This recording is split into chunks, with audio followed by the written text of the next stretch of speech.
the number is 91. No, that's not Joe Biden's age or his IQ. 91 isn't the number of times that Kamala Harris has made a speech that made less sense than my 2-year-old grandson, Teddy, trying to explain why he needs more candy. No, it's not that either.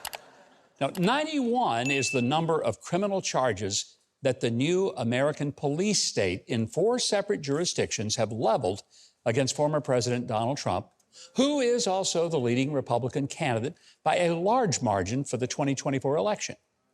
Now, most of the indictments are either filed by or coordinated with Joe Biden's police agencies in what is now laughably called the Department of Justice.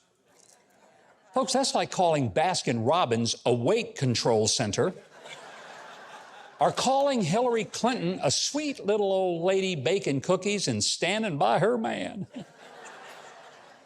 The latest round of indictments by the viciously partisan persecuting attorney in Atlanta, Fani Willis, was truly a spectacle. The indictments were posted online several hours before the grand jury even voted to issue them. That was a blunder that Fani attributed to a clerk testing some software or some completely ridiculous excuse. And she didn't just indict Donald Trump. No, she indicted 19 people in what she termed a RICO case. And I'm not talking about Uncle Rico from the Napoleon Dynamite movie, okay? Only a few people got that. Trey being one of them. It was a good movie, wasn't it? Yes, it's hilarious. That was a good one. No, I'm talking RICO as in racketeering. You know, mob stuff. With a straight face, she claimed that for Donald Trump and others to question the 2020 election results, they are criminals engaging in a conspiracy. Well, our friend and frequent guest on this show, Ron Hart, said this: these made-for-TV indictments were a farce, staged for the evening news, complete with hair, makeup, and leaks. Fani Willis, the DA, looked sternly into the cameras and said she took no pleasure in this. It took 6 takes for her to say it.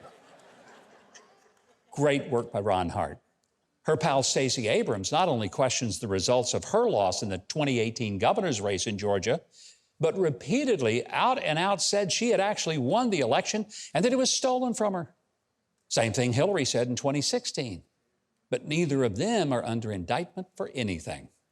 The likelihood that Donald Trump could get a fair trial in Fulton County, Georgia, where 95% of the potential jury pool are Democrats, about the same likelihood that I'm going to get a Grammy for my bass playing with Trey and the band here on the show.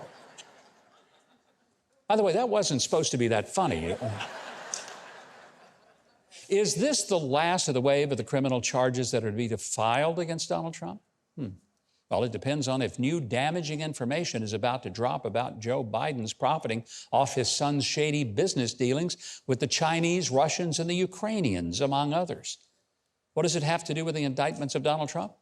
So far, in every case where damaging information is dropped about the Bidens, and they're pocketing more than $20 million for influence peddling with foreign governments, another round of indictments fly at Donald Trump.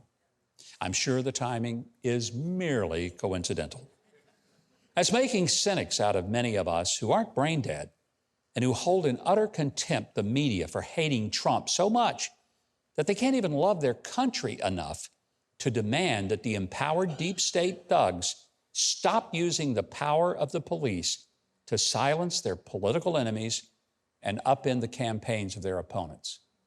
Sadly, most of the other Republican candidates for president are embarrassingly silent about what's happening to Trump, all at the hands of the government goons who next will probably indict him for tearing off a tag from a pillow in 1967. That's a crime. The lone and notable exception is Vivek Ramaswamy, who is now catapulted into second place in several national polls and whose articulation of a solid American message is gaining ground. Yet Vivek Ramaswamy has been outspoken in his solidarity with Donald Trump over the indictments. He's even gone so far as to say that if he's elected, he would pardon Trump so the country could stop treating a different political viewpoint as if it were a criminal act. So whether Donald Trump outlasts the never-ceasing attacks from the deeply entrenched elitists, well, that remains to be seen. But we increasingly see a divided America that is no longer just about Democrats and Republicans, but about those in power and connected to it, and those who have no friends in D.C., but are the people who work hard, go to church, help others, love their country. We are headed toward a head knocking. I hope we avoid it. But there is only so much the people of this country can take. And folks, we're getting real close to it. We really are. If you haven't subscribed to the channel yet, I hope you will now. The button is just below this video, and there's a little bell next to it. If you click on those, YouTube will reluctantly start letting you know when we've got a new video uploaded.